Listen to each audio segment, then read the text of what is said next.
ঝাল ঝাল করে বড়া বানাইছি। বড়া বলেন আর পাকোড়া বলেন, যাই বলেন না কেন, খেতে কিন্তু দারুণ হয়েছিল। আসসালামু আলাইকুম। রাত্রির বেলা স্বপ্নে দেখিলাম মিশাক আমারে কষছে, ওরে মানবতার ফেরিয়ালা, দুনিয়ার আগান বাগানের জিনিস নিয়ে জনস্বার্থে পাকোড়া বানাই দেখাই বেড়াচ্ছিস। আমার কি তোর চোখে পড়ে না আমি কি দোষ করেছি? না, তা কাজটা কিন্তু ঠিক হয়নি। এতদিন ভাজি ছাড়া কলমি শাকের পাতারে আমরা মোটে দামই দিতে চাই না, অথচ কলমি শাকের পাকোড়া অনেক মজা। একবার যদি না বানান তা বিশ্বাসই করবেন না। চলেন আজকে আমি দেখাই দিচ্ছি পাকোড়া কিভাবে বানাইতে হবে। এজন্য প্রথমে আমি কলমি শাকটা কুচি করে ভালো করে ধুয়ে একটা বাটিতে নিয়ে নিলাম। তারপরে স্বাদ মতো নুন দিয়ে এটা ভালো মতন চটকাবো। যখন আমার কলমি শাকগুলো ভালো করে চটকানো যাবে তখন দিয়ে দেবো 1 চামচ হলুদের গুঁড়া, 1 চামচ ধনিয়ার গুঁড়া, 1/2 চামচ টালা ধনিয়ার আর 1/2 চামচ টালা লঙ্কার গুঁড়া। তারপরে দিয়ে দেবো বেশি করে পেঁয়াজ কুচি, বেশি করে কাঁচা লঙ্কার কুচি। এখন দিয়ে দিব 1.5 কাপ চালের গুঁড়া,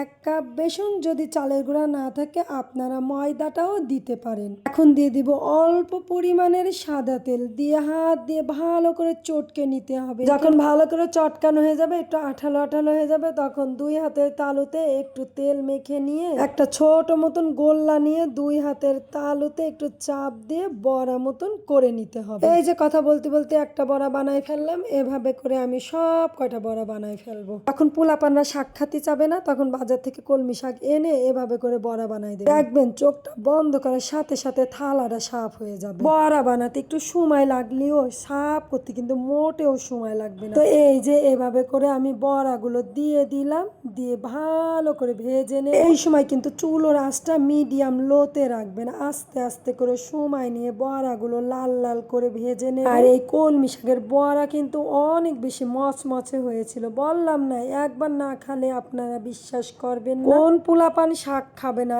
এই বড়া যদি আপনি বানাই দেন সাথে সাথে খেয়ে ফেলবেন, আপনি একটা ভাগেও পাবেন না। এতটা মজা হয়েছিল, এতটা মজা আর এতটা মুচমুচা। এই বড়াটা কিন্তু আপনারা ভাত দিয়ে, পোলাও দিয়ে, এমনকি বিকালের নাস্তা হিসেবে সস দিয়েও খেয়ে নিতে পারবেন। আপনি যদি না বলেন কেউ বুঝবেই না এটা কলমি শাকের বড়া। আমার বড়া রেসিপিটা যদি আপনাদের কাছে ভালো লেগে থাকে তাহলে অবশ্যই একটা লাইক কমেন্ট শেয়ার করে দিবেন আর ফলো দিয়ে পাশে থাকবেন। আর ইউটিউব পেজ থেকে দেখলে অবশ্যই সাবস্ক্রাইব করে দিবেন। তো সবাই ভালো থাকবেন, সুস্থ থাকবেন। আল্লাহ হাফেজ।